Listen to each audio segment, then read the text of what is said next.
اب آج کا میرا موضوع ہے شہادت علی رضی اللہ تعالیٰ عنہ۔ اصل میں حضرت علی رضی اللہ تعالیٰ عنہ کی شہادت بھی اسی الفتنۃ الکبریٰ کا تسلسل ہے۔ وہ جو عبداللہ ابن سبا کا پیدا کردہ عظیم ترین فتنہ تھا، اسی کا ایک نتیجہ حضرت علی کی شہادت بھی ہے، لیکن وہ بات ذرا تفصیل سے سمجھنی ہوگی۔ اور اس کے لیے میں ممنون احسان ہوں، حال ہی میں ایک کتاب چھپی ہے، ڈاکٹر سید رضوان علی ندوی، وہ محقق ہیں تاریخ کے، انہوں نے بڑی تاریخی تحقیق کے بعد جو باتیں بیان کی ہیں وہ میں آپ کے سامنے رکھ رہا ہوں۔ عرب میں جنوب مغرب کی کونے میں جہاں یہ یمن بھی آباد ہے، اس کے اوپر نجران ہے، اسی علاقے میں یمامہ کا علاقہ کہلاتا ہے۔ یہاں ایک قبیلہ آباد تھا، بنو تمیم۔ یہ جو لوگ تھے بڑے کرخت مزاج، جنگجو، اکھڑ، ضدی، اور جس بات کو ایک دفعہ مان لے اس پر اڑ جانے والے اور مر مٹنے والے۔ یہیں سے فتنہ پہلا اٹھا تھا۔ سب سے بڑا جو نئے جھوٹے نبی کھڑے ہوئے تھے ان میں سب سے بڑا تو مسیلمہ کذاب تھا، یہی تو علاقہ تھا۔ اور اس کے خلاف اس فتنے کی سرکوبی میں کتنے صحابہ، 1200 صحابہ ایک جنگ کے اندر شہید ہوئے، جن میں 500 جو ہیں وہ حفاظ تھے رضی اللہ تعالیٰ عنہ۔ تو یہ لوگ جو یہ تھے بڑے زوردار تھے۔ اس قبیلے کے بارے میں حضرت عمر رضی اللہ تعالیٰ عنہ نے ایک بڑی عجیب حکمت عملی اختیار کی ہے۔ ان کو وہاں سے اکھاڑ کر اور ایران کی سرحدوں پر آباد کر دیا، اب جہاں پر جہاد ہو رہا تھا، تاکہ ان کے اندر جو یہ جنگجوئی ہے یہ اب اس مقصد کے لیے استعمال ہو، اب وہ دارالاسلام کی توسیع کے مقصد کے لیے استعمال ہو۔ اور وہ ہوئی۔ حضرت عمر نے 2 چھاونیاں بنائی تھی رضی اللہ تعالیٰ، کوفہ اور بصرہ، کیونکہ ظاہر بات ہے کہ اب جو اسلام کا دائرہ پھیل رہا تھا اور اسلامی حکومت پھیل رہی تھی، اور زیادہ تر جو ہے مشرق کی طرف پھیل رہی تھی، ایران اور خراسان وغیرہ کی طرف۔ تو اب مدینے سے اس کا کنٹرول اتنا آسان نہیں تھا، فاصلہ تھا، تو چھاونیاں بنائیں تاکہ یہ اس سرحد کے اوپر یہ موجودہ مرکز رہے، یہاں فوجیں موجود رہیں، کہیں کوئی بغاوت ہو تو اس کو کچلنے کے لیے وہ قوت فوری طور پر دستیاب ہو سکے۔ یہ لوگ ہیں کہ جو عبداللہ ابن سبا کی فتنے سے سب سے زیادہ متاثر ہوئے۔ ان کی مزاج میں وہ کجی تو تھی نا۔ حضرت عمر بھی ان کا جو ایک مضبوط کنٹرول تھا انہیں دبائے رکھا ہے، اور ان کا رخ جو ہے ایک دوسری طرف موڑ کر اس سے اسلام کو فائدہ پہنچایا۔ لیکن اس کے بعد جب فتنہ جو آیا یہ عبداللہ ابن سبا، تو سب سے بڑھ کر یہی لوگ اس کے ماننے والے، اور انہی میں سے وہ لوگ تھے جنہوں نے جانیں بھی دے دی ہیں، جنہیں حضرت علی نے زندہ جلایا ہے، اس لیے کہ وہ کہتے تھے کہ علی خدا ہے۔ اے علی تم خدا ہو، تم ہمیں آگ میں جلا رہے ہو، یہ تو تم ہمارا امتحان لے رہے ہو۔ وَلَنَبْلُوَنَّكُمْ بِشَيْءٍ مِّنَ الْخَوْفِ وَالْجُوعِ وَنَقْصٍ مِّنَ الْأَمْوَالِ وَالْأَنفُسِ وَالثَّمَرَاتِ۔ اب وہ اس آیت کو اپنے اوپر منطبق کر رہے ہیں۔ تو یہ جو کرخت لوگ تھے، انہوں نے در حقیقت جو ہے عبداللہ ابن سبا کے کردار میں سب سے بڑا رول پلے کیا، اور انہی کے ہاتھوں حضرت عثمان شہید ہوئے رضی اللہ تعالیٰ۔ اور اس کے بعد انہوں نے حضرت علی رضی اللہ تعالیٰ عنہ کو اپنے گھیرے میں لے لیا، کیونکہ انہی کی کثیر تعداد موجود تھی مدینے میں جب حضرت عثمان شہید ہوئے۔ اس کے بعد اب ظاہر بات ہے کہ کوئی نہ کوئی تو خلیفہ ہونا چاہیے تھا۔ حضرت طلحہ سے کہا گیا، انہوں نے معذرت کر لی، حضرت زبیر سے کہا گیا، انہوں نے معذرت کر لی۔ اب ظاہر بات ہے کہ حضرت علی آخر امت کو چھوڑا تو نہیں جا سکتا تھا بغیر امام کے، انہوں نے قبول کر لی، اگرچہ حضرت حسن روکتے رہے کہ ابا جان یہ ان لوگوں کی بیعت جو ہے آپ قبول نہ کیجیے۔ حضرت حسن تو ان میں سے ہے جو حضرت عثمان کے دروازے پر کھڑے تھے پہرے دار کی حیثیت سے، حسن اور حسین رضی اللہ تعالیٰ عنہ، انہیں تو معلوم تھا فتنہ جو کون لوگ ہیں۔ اس کے بعد حضرت علی رضی اللہ تعالیٰ عنہ نے اسی حکمت سے، جس حکمت کے تحت حضرت عمر نے یہ چھاونیاں آباد کی تھیں، دارالخلافہ بھی مدینے سے کوفہ منتقل کر دیا تاکہ پورے عالم اسلام کو کنٹرول کیا جا سکے اس مرکز کے ساتھ۔ اس کا نتیجہ یہ نکلا کہ اب گویا کہ حضرت علی کے گرد ان لوگوں کا گھیراؤ مکمل. کوفے میں یہی تو آباد تھے, کوفی یہی تو تھے. حضرت عمر نے انہیں لا کے یہاں آباد کیا تھا.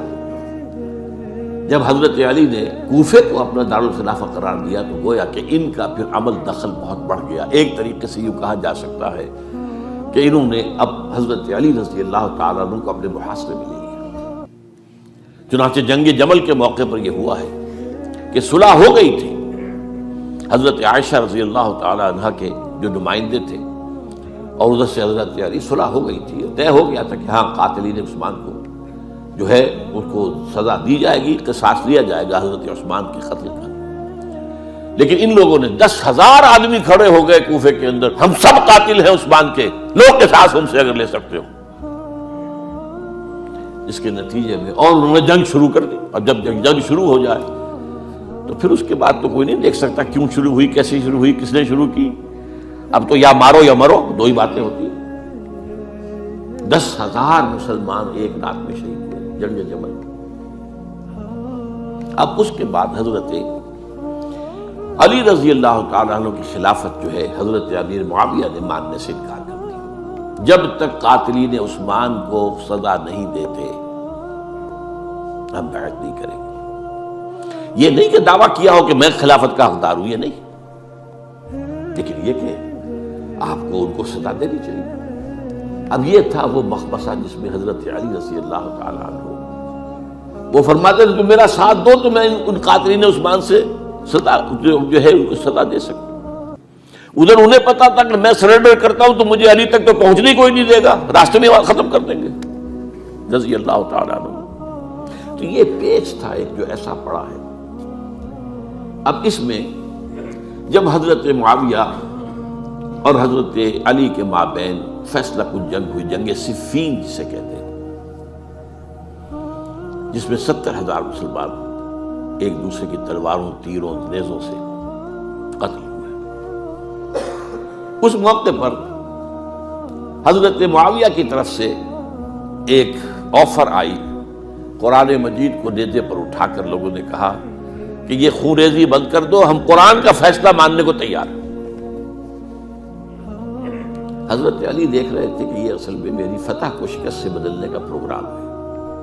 تقریباً فتح میری ہو چکی ہے, لیکن یہ جو طبقہ تھا یہ ان کا نہیں, بڑی ٹھیک بات کہہ رہے ہیں, وہ مانیے ان کی بات, جنگ بند کی. انہوں نے ہی یہی لوگ تھے جنہوں نے مجبور کیا حضرت علی کو کہ وہ تحکیم پر رضامند ہو جائے. اس کے بعد تحکیم میں جو معاملہ ہوا, حضرت علی حضرت عبداللہ ابن عباس کو اپنی طرف سے حکم بنانا چاہتے تھے. یہ اڑ گئے نہیں. یہ اڑ جانے والے لوگ, اور یہی اصل قوت تھے, وہاں ساری طاقت تو ہی نہیں کی تھی.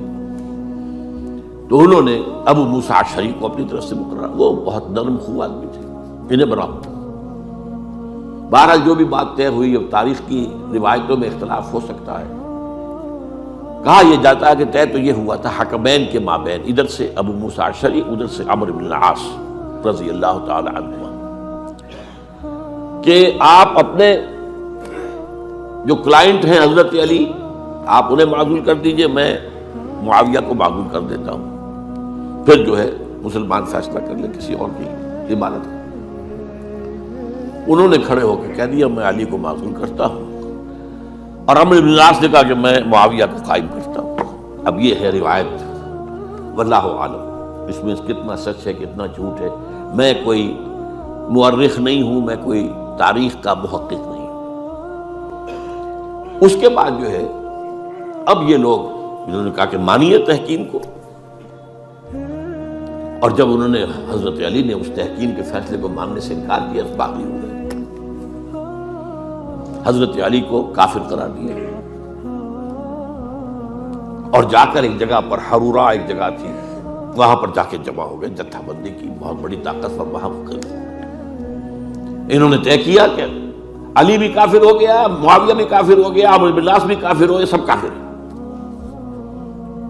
حضرت علی کی طرف سے ایک گئے سفیر ان سے بات کرنے کے لیے, تو انہوں نے کہا تم ہی نے تو کہا تھا کہ تحکیم کو تسلیم کرو, کہ ہاں ہم نے گناہ کیا تھا, کفر کیا تھا، ہم توبہ کی ہم نے. اگر علی بھی مان لے کہ میں نے مان کر کفر کیا تھا، اب میں توبہ کرتا ہوں، تو ہم ان کی بات مان لیں گے. اب حضرت علی اس طرح کا جھوٹ کیسے بولتے ہیں؟ انہوں نے تو کوئی کفر نہیں کیا تھا.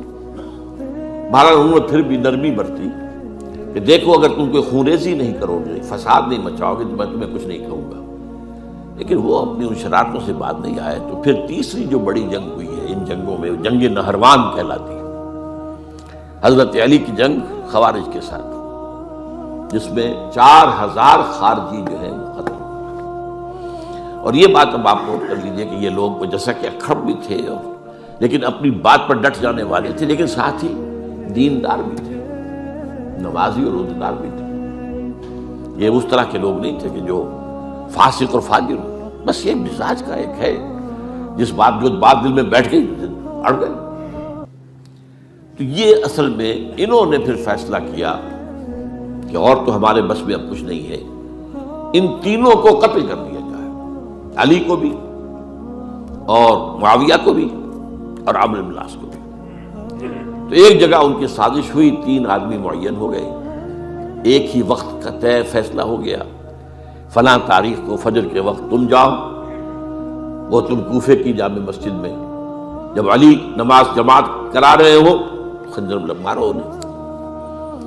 اور یہ اس کا نام ابن ملجم تھا، خارجی، یہ وہی لوگ بنو تمیم کے لوگ.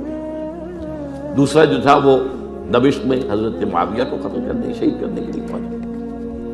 تیسرا مصر پہنچ گیا حضرت عمرو بن العاص کو. اب یہ بات اللہ کی طرف سے ہے، یہ تو اس کی مشیت ہے، اس کا فیصلہ ہے. حضرت علی پر وار کارگر ہوا، اب شہید ہو گئے. حضرت معاویہ پر وہ وار ذرا اوچھا پڑا، زخمی تو ہوئے لیکن آپ کی جان بچ گئی. عمرو بن العاص اس روز مسجد میں کسی معذوری کی وجہ سے، عذر کی وجہ سے فجر میں آئی نہیں سکے، لہذا حضرت علی کی شہادت ہو گئی. اب یہ ہے اصل پس منظر، کن لوگوں نے کیا شہید، اصل میں وہ سمجھ لینے کی بات ہے.